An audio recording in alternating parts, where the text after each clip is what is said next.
सिल्ली विधानसभा राज्य की hot seat मानी जाती है। इस विधानसभा क्षेत्र में 20 नवंबर को चुनाव होना है। इस क्षेत्र की वोटिंग ट्रेंड पर अगर गौर करें तो हमेशा यहाँ सुदेश और एंटी सुदेश की रही है। जब भी एंटी सुदेश वोटों का बिखरा होता है, सुदेश महतो आसानी से सीट निकाल लेते हैं। इस बार चुनाव मैदान में सुदेश महतो के अगेंस्ट में जेएमएम से अमित महतो, जयराम महतो की पार्टी जेएलकेएम से देवेंद्र महतो चुनाव मैदान में है। यहाँ मामला त्रिकोणीय होता दिख रहा है। यह एक कुर्मी बहुल क्षेत्र है और वही परिणाम का निर्णायक भी होते हैं। इस बार वोटिंग का ट्रेंड क्या होने वाला है, इस पर हम थोड़ा चर्चा करते हैं यहाँ के स्थानीय पत्रकार ओम प्रकाश सिंह जी से। हाँ ओम प्रकाश सिंह जी, आप ये बताइए अभी चुनाव का वोटिंग ट्रेंड क्या दिख रहा है? सिल्ली विधानसभा महतो बहुल क्षेत्र है और जो 3 प्रत्याशी हैं तीनों महतो समुदाय से आते हैं। तो तीनों का दावा अपने समुदाय पर पड़ती है। तीनों का दावा है कि ये महतो वोट जो हम पर वोट करेंगे।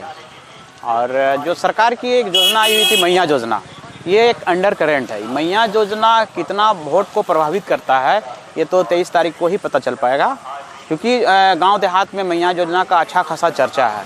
वो योजना कितना प्रभावित करेगा ये तो बात की बात है।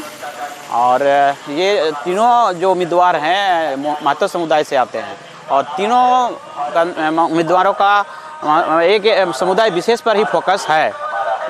महतो समुदाय को लोग रिझाना चाहते हैं, अपने प्रति आकर्षण करना चाहते हैं। अब ये देखना दिलचस्प होगा कि ये वोट किन पर पड़ेगा। जी, यह मामला सिर्फ जातिगत है या मुद्दों पर भी कुछ वोटिंग होगी? ये वर्तमान परिदृश्य में पूरे झारखंड में एक मामला आया हुआ है। कहा जाता है कि जो सरकार था हेमंत जी का, वो एक आदिवासी के प्रति बहुत ही ज़्यादा वो उनका सॉफ्ट व्यवहार था। उनके प्रति बहुत सारी योजनाएं भी चलाई थी। तो इधर भी चर्चा है कि जो जेएमएम प्रत्याशी है उसके प्रति आदिवासियों का रुझान ज़्यादा होता है। अब ये देखना होगा कि वो कितना अपने आकर्षित कर पाते हैं। जी, सिल्ली विधानसभा क्षेत्र में आदिवासियों की एक बड़ी आबादी है। वे कौन कौन से मुद्दे हैं जो आदिवासी वोटरों को प्रभावित कर रही है? ये आदिवासी पर ये कहा जाता है कि ये जो सीएनटी एक्ट हुआ, जमीन अधिग्रहण हुआ, और ये ज़्यादातर गांव में आपका ज़मीन से संबंधित वाला जो भूमि अधिग्रहण मामला होता है, इस पर ज़्यादा प्रभावित होता है और इसी को ज़्यादा फोकस किया जाता है। वर्तमान संदर्भ में भूमि अधिग्रहण वाला ऐसा कोई मामला तो है नहीं। क्या कोई नैरेटिव सेट हुआ है? तो नेगेटिव सेट ही सेट किया जाता है, उसी को अधिक प्रचारित किया जाता है। और एक संविधान का मामला आता है कि संविधान में बदलाव होगा। ये गांव देहात में ज़्यादा रूप से प्रचार किया जाता है कि संविधान पर बदलाव कर सकता है यदि दूसरी सरकार आती है। तो ये तो एक नैरेटिव ही हुआ। राज्य सरकार में संविधान वाला कोई मामला तो बनता नहीं है। खैर, ये बताएं क्या वे मुद्दे हावी नहीं है जो पिछले कई वर्षों से राज्य को गर्म रखे हुए हैं, जैसे रोजगार, सीजीएल परीक्षा, पारा शिक्षक वाला मामला? हाँ, ये एक मुद्दा ये है। तीनों प्रत्याशी रोजगार को प्राथमिकता दिया है। जेएलकेएम का प्रत्याशी जो देवेंद्र महतो हैं, शुरू से ही युवाओं का और आकर्षित हुए हैं और रोजगार को लेकर वो सारा युवाओं को एकजुट करने में काफ़ी हद तक सफल हुए हैं। और उनका मैनिफेस्टो में भी है कि युवाओं को रोजगार को प्राथमिकता दी जाएगी। इसके अलावा एनडीए भी रोजगार के प्रति अच्छा खासा प्रचार भी कर रही है कि हम आने पर अपना युवाओं के समय पर रोजगार देंगे और अपना वादा पूरा करेंगे। तो रोजगार निश्चित रूप से रोजगार एक मुद्दा है सिल्ली विधानसभा क्षेत्र के लिए, सबसे बड़ा मुद्दा कह सकते हैं हम। स्थानीय नीति वाला मुद्दा कितना प्रभावी है? स्थानीय नीति तो तीनों पार्टी जो अपना मैनिफेस्टो में भी लगाया है कि अंतिम सेटलमेंट को मानते हुए स्थानीय नीति लागू करेंगे।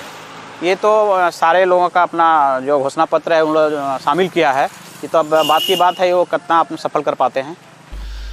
हम लोगों ने नोटिस किया कार्यकर्ता तो बाजार को गर्म रखे हुए हैं, लेकिन मतदाताओं का रुझान कुछ पता नहीं चल पा रहा है। साइलेंट वोटर वो होता है कुछ बुद्धिजीवी लोग, वो हवा का रुख देखते हैं कि कौन जीतने वाला होता है, तो वो जीतने वाला के प्रति उन लोग का वोट होता है, वो हवा के साथ चलते हैं।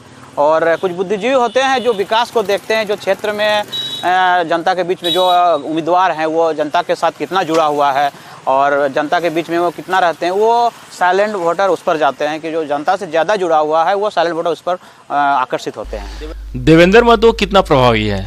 निश्चित रूप में लोकसभा का जो वोटिंग परसेंटेज था उसका यदि तुलना किया जाए तो अच्छा खासा प्रभावित किए हैं लोगों को। ये विधानसभा कुछ अलग चुनाव है, तो इस पर ये क्या कर पाते हैं तो 23 के बाद ही पता चल पाएगा वो कितना प्रभावित कर पाते हैं। पार्टी कार्यकर्ता तो बाजार को गर्म रखे हुए हैं, किंतु मतदाताओं का रुझान कुछ पता नहीं चल पा रहा है। दो ही चीज़ अभी मुद्दा है, दो चीज़ को लेकर अंडर करेंट है। एक मैया योजना है, एक जाति वाला मामला है। तो ये दो किस पर ज़्यादा कौन ज़्यादा आकर्षित कर पाएगा ये अभी कोई नाप नहीं पा रहा है। अब बता रहे हैं कि ये एक महतो बहुल क्षेत्र है और महतो वोटर्स ही प्रभावी हैं, तो आपका क्या आकलन है, महतो वोटर्स का झुकाव किस प्रत्याशी की ओर है? तीनों उम्मीदवार को अपना अपना क्षेत्र में समाज को पकड़े हुए हैं। तीनों ही उम्मीदवार के प्रति महतो समाज का रुझान है। एक उम्मीदवार नहीं है जो कि सारा समुदाय उस पर आकर्षित, ऐसा कोई मामला देखने को क्षेत्र में नहीं आया है।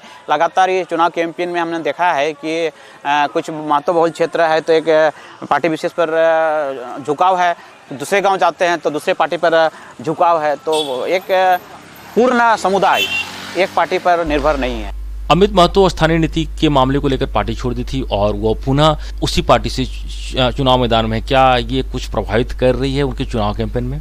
हाँ, ये प्रभाव है। लोग कहते हैं कि सुख दुख में तो कभी रहा नहीं है, एन वक्त चुनाव में आके अपना वोट मांग रहा है। ये गांव-गांव में चर्चा का विषय जरूर है, सुनने को मिलता है। लोग कहते हैं कि 5 साल तो क्षेत्र में रहा नहीं, एन टाइम में वोट मांगने आएगा। शायद यदि ये 5 साल रहता, सरकार में शामिल रहता और जनता के बीच रहता तो शायद परिणाम कुछ दूसरा होने की संभावना लोग कहते हैं।